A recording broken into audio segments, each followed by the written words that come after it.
Welcome to Making Moves, where each week Kieran and I discuss a company repositioning their market somewhere in the world each week.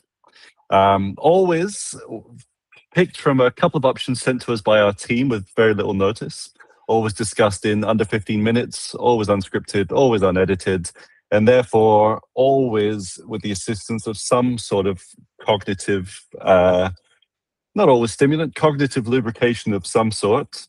So what are you sipping on this week, Kieran? Usual hopper? Well, I was sipping on hopper before, but I made myself a coffee with some kind of mushroom additive. Okay. Mushrooms of spiritual potency. So if I start levitating in the middle of this, you'll know. Spiritual potency. Wow. All right. Well, Oh Jesus! I've gone for a wakey tablet, which has not only caffeine but guarana. So expect enhanced energy levels, but also alertness, focus, and concentration. So Good Lord. Should be good. We might need focus and concentration to successfully navigate today's topic without getting ourselves cancelled. Because we're going to discuss the repositioning of Hooters, which is a very interesting topic. So a little bit of context. I love those owls. Yeah, a little bit of context and background. Hooters has announced a repositioning. In that repositioning, very deliberately not changing the name. I don't know if they're changing the branding itself. It hasn't really been mentioned in the press. But they're repositioning in the market more as a neighborhood family restaurant as opposed to everything they've been associated with over the last kind of 40 years or so, which we'll get into in more detail.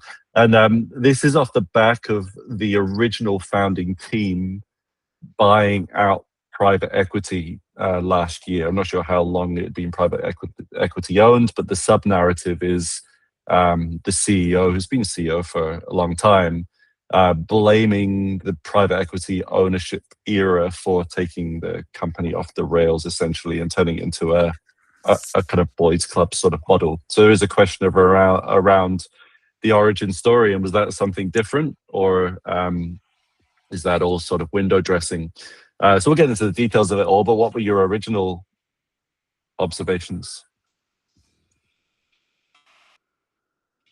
There was a couple of things. One thing that surprised me was the way that Neil Kiefer, one of the original, the CEO, now CEO, one of the original co-founders, is talking about this idea of going back to the original beachwear. Now, there is nothing about, that is not the glass I was expecting you to have that in.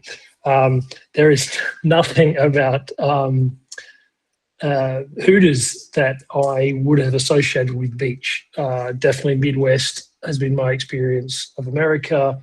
Obviously, they've sort of got restaurants around the world now as well, kind of fairly famous for that. So I don't know what that's going to end up looking like. For me, this repositioning comes back down to when and why would I go to this place. So there is something very jarring when you're talking about a family restaurant. I mean, McDonald's is probably the most successful family restaurant, is how they determine themselves.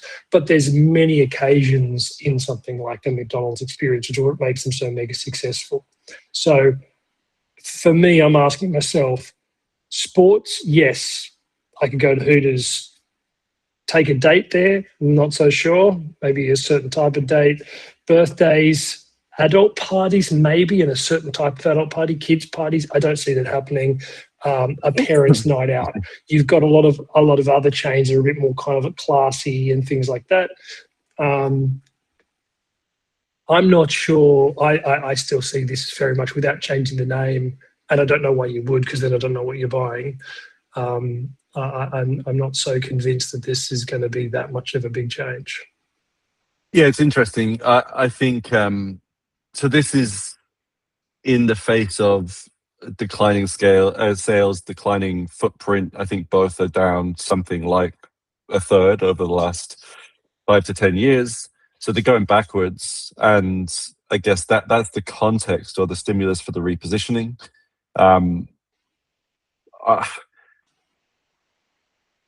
I guess the hypothesis is, and this isn't, I mean, they're saying neighborhood restaurant, they're moving away from, a position in the market that's not accepted or acceptable anymore. They're moving to the neighborhood family restaurant. That's the public narrative. I would assume, and maybe you'd have a different point of view on this, I would assume the hypothesis is all the people who we were famous for 20 years ago now have young families. And if we can tap into some of the nostalgia with them and convince them to bring their families in here, that's our bet for turning things Yes, around. but their positioning and what they have their memory of and the nostalgia is linked to is, men behaving badly. And look, I will say there is a good version of this restaurant. So cutting out bad behavior and things that are actually really bad from an employment point of view, things that they're illegal, definitely. So you can clean the act up. Clean our act up, I buy into that. I think that's interesting, this idea of nostalgia, because you're right, there's been a generational move in that. The political side of this stuff is interesting because obviously it's a US brand, by its behavior, this starts to, in that sort of area, it kind of skews more right in politics, which is friggin' weird that we've got restaurants and things like that, that without directly, they're indirectly positioned in those, like, where do they sit? What does it mean if I go to that place? Which way do I vote? Like, that's really what's sort of happening. So if I say to my friend, hey, let's go there, I'm kind of saying I'm a bit more Trumpian in that way. Now, there's been no association that I'm aware of or anything like that, but it's sort of just, it goes with monster trucks and UFC and kind of that. Now, that is what globally is becoming very, very unpopular. That being said, there's a heartland for that kind of stuff as well. And so there's a good version of what they are, but they're not going to be more of a family restaurants than, your McDonald's and your other. No, true. So, I mean, there's 2 points in there. You say globally unpopular in the, media we consume and the circles we travel in, still obviously popular enough from a democratic perspective to vote in the leader. But it used to be fun, like going to a Hooters or that kind of thing. It's sort of like you're in on the joke. This is silly. Yes, it's almost like going to a dress-up party. It's fun. It's silly. It's this sort of, And that's the nostalgia I think they're probably trying to tap back into to get that original target audience to now come with their family. I mean, I'm guessing that is the bet. But your second point there about McDonald's and plenty of others is, it's not exactly a space in the market to move into, the neighborhood family restaurant in the US. It's massively, massively competitive, massively saturated. Yeah, so, and a lot of these turnkey family restaurant solutions, like your Olive Gardens and things like that across the US, they've all run into major issues. And it all usually comes down to the complexities with franchisees and the fact that you've got these varying standards of actual what you're delivering. So the biggest challenge ahead of them is they've got a bunch of franchisees, and yes, they might want to change them, and maybe they own, I think he quotes about 100 restaurants that are corporately owned. But you've got a bunch of franchise owners that bought into the Hooters, and they personally maybe like, nah, I want to keep this behaving a certain way, and that is going to make it very hard for them to just change. Well, that's another interesting point there. Then you've got your public-facing repositioning, you've got your new narrative, you've got the corporate new position, and it's debatable whether that's going to be successful or not. But then you have whether that comes to life across the entire brand experience. Does the in-restaurant experience change? Is the tone and the message that they're trying to put forward now, like you said, is it going to be consistent across corporate stores or corporate restaurants and franchise-led ones? I guess it brings into question, what does that require? Does it require some sort of critical mass? Does it require all of them to be consistent and coherent in order to kind of, for better or worse, complete this repositioning? I mean, you've had a bit of experience in this space. What's your perspective on that relationship between sort of brand work in this sort of space and the actual in-restaurant experience? Well, I mean, I think this can't just be window dressing. It has to be bringing all the stakeholders along on the path. If you're a franchise owner, you have to be seeing those numbers that are declining.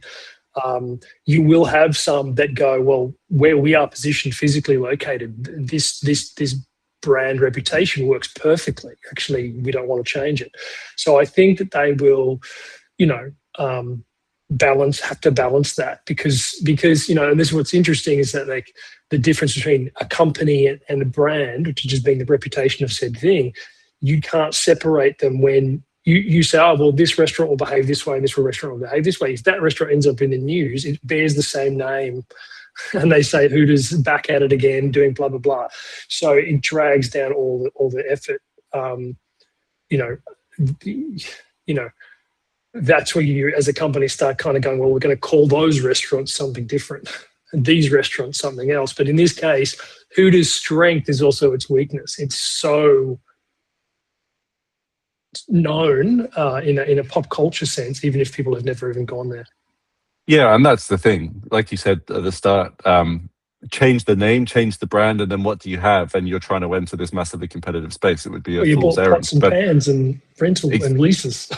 Yeah, but then the other thing is we don't really know. It's now been bought back by the original founding team, privately owned. We don't really know what the objective is. They might be looking to retract to 50, 80, 100 stores and lean into where their strength is actually their strength and not looking for massive scale. Who knows what they're trying to do with it? So I guess that's the missing piece of context that really allows you to say whether this is a good idea or not. But one thing I would say is some of the sound bites from the CEO's narrative are concerning in terms of signals about whether they actually intend to change. One, he blames all of the decline of the brand on the private equity era and the private equity ownership. He appears to be defending elements of the uniform and the things that Hooters traditionally known for. And there was one line where he said something like, when we first named Hooters, it was a double entendre and it was okay then and it's becoming okay again now. And that's just a quote in the press. I don't know what the broader kind of point was, but that's a little bit concerning that it seems to be a little bit of denial. That to me is what tips to the political thing that I was raising before. And again, that's true, depending on what should have.